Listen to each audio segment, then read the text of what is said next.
پاسدار بسیجی نظام، مگه نمیدونین که نظام به چی بنده؟ واسه چی میریزین؟ دیگه مقام عظما به چه زبونی التماس کنه؟ آیا دکتر بعد از این مصیبت‌های عظما ایشون تو چه وضعیتی هستن؟ قدیما ما به عظما میگفتیم که ناامید نشو، اگه زندگی ته کشید هی نگو به آخرش رسیدم، بیشین با همون تدیگش حال کن و خدا رو شکر کن. ولی الان هر وقت بخوایم بگیم خدا رو شکر واسه این زندگی، میترسیم ناراحت بشه، فکر کنه که داری بهش تیکه میندازی.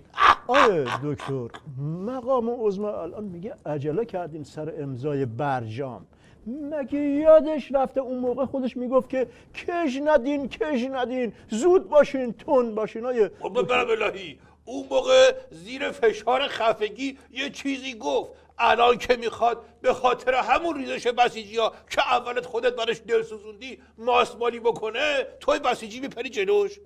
درد خفگی تحریمو کشیده باشی میفهمی بدبخت چرا مجبور شد. مرحوم ابوی همیشه میفهمودن بزن بهادر، عرض میکردم بله میفهمودن صابخونه سنگین وزن بالای 120 دزدره که شب اومده بود خونشون گرفت، نشست رو سینه دزده، به عیالش گفت برو پلیس بیار. زنه یه خود این پا کرد گفت دمپاییم نیست. دزده از اون زیر که داشت دست و پا میزد داد زد که با دمپایی من برو، زود باش مردم، کش نده. روشن شد یا همینجا بشینم رو سینت رو همه میز. نه آیه دکتر، میخوای روشن کن هر چی میخوای روشن کن، ولی رو سینه نشین، کش بدی خفه میشم. ولی آیه دکتر حاجی روحانی حاجی رفسنجانی هنوز هم برجام میکنن، حالیشون نیست که این چه زهر ماریه؟ حالیشون هست که بدبختای پسا برجام بدجوری میسوزونه، بعضی وقتا خیلی بدجوری میسوزونه من میدونم، ولی خیال میکنن که هنوز فرصت هست. مرحوم ابوی همیشه میفهمودن بزن بهادر، عرض میکردم بله میفهمودن که مشنگه با پسرش بانک زدن، فرار کردن رفتن داخل استادیوم شروع کردن دور زمین فوتبال دویدن. بعد از 2 دور پلیس رسید، پسره گفت بابا پلیس ها رسیدن چه کار کنیم؟ مشنگه خیلی خونسرد گفت نترس اونا هنوز 2 دور عقبن. روشن شد یا چه بذارم که تو استودیوم برای خودت بدوی. آیه دکتر تو حلقات پایانی سریال دزدی‌های مقام محترم نظام مواجه شدیم با داستان مهیج محمود صادقی نماینده مجلس به رو رفتن 63 حساب بانکی قاضی القضات نظام صادق لاریجانی معروف به مارمولک. همینجا یه نیش شربت بزن تا من یه ایول بدم به همین مارمولکی که تو میگی، به خاطر 63 تا حساب بانکی مخفی. اونم کی؟ همونی که باید دزدار بگیره. مرحوم ابوی همیشه میفهمودن بزن بهادر، عرض میکردم بله میفهمودن که ژاپنیه ربات دزدگیر پیشرفته اختراع کرد، بردش تو آمریکای جنوبی هر 10 دقیقه یه دزد گرفت تحویل داد، بردش روسیه هر 8 دقیقه 2 تا دزد تحویل داد، بردنش چین هر 5 دقیقه 10 تا دزد گرفت تحویل داد، آوردنش تو نظام مقدس الهی ما در عرض 1 دقیقه رباتر دزدیدن تحویل هم ندادن. نوشن شد یا چی بزنم که ربات دزدی بیاد دکتر گفتم ولی خیلی روشن میکنه، بیا همین بشین رو سینه هم کشتی بابا ما رو. تو نظام این همه اختلاس چند هزار میلیارد دلاری و دکلی میشه، چرا به این که رسید اینطوری شد؟ آخر ریش خود حاجی لاریجانی آملی رو چسبیده، همه چی میریزه به همینطوری.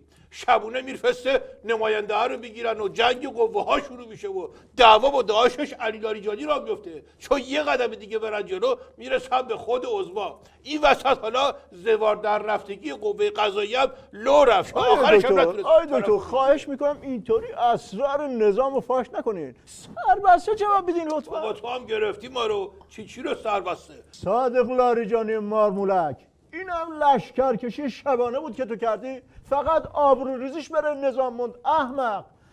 آیا دکتر تازه هم فهمیدن که قوه قضایی هیچ قوه‌ای نداره. حکایت اون یکی حکم بشه دیگه ناکس. مرحوم ابوی همیشه میفهمودن بزن بهادر، عرض میکردم بله میفهمودن که یارو پاسبانه دوچرخه‌ای رو گرفت گفت چرا قرمز رد کردی؟ دوچرخه توقیف. طرف مرسی هیکل بود، گفت برو بابا حال نداری، کلی پولشو دادم. پاسبانه گفت خب پس 50 تومن جریمه. میترسی چرا مرسی هیکل وایسته؟ بعد گفتش که 50 تومن جریمه. طرف گفت حرف درتو بفهم، جریمه کجا بود؟ پاسبانه گفت خب پس 20 تومن بده خیرشو ببینی. طرف گفت من خیرشو ببینم تو خوابشو ببینی. پاسبان دید خیلی زایه، گفت پس قربون دست و پنجت بیا این قلنج منو بشکن و برو. روشن شد یا همچین بذارم که قلنج درجا بشکنه. آیه دکتر متاسفانه تعادل قوای بین نظام و دشمنان وضعیت ناجوری پیدا کرده. وقتی هم که قرار میشه اون یکی لاریجانی به موگیرینی نامه بنویسه و از دشمنا شکایت کنه همش خاکتوسری و بدبختی نظامو میگه. خب پس چی بگه بدبختی بیچاره؟ هرچی هم که به جنگ و دعوای انتخابات نزدیکتر بشیم بدتر هم میشه. خود من شاهد بودم که سرمونی مقام عظما داشت سر ایشون رو اصلاح میکرد، یهو پرسید تهدیدات مقطع انتخابات چیه به نظر شما؟ دوباره 2 دقیقه بعد پرسید که فعالیت‌های براندازا اخیراً اوج گرفته نه؟ تهدیدشون خیلی بیشتر شده به نظرم. دوباره 1 دقیقه بعد گفتش که یه مدت موشک بهشون نزدید، طوری شده، مشکلی هست.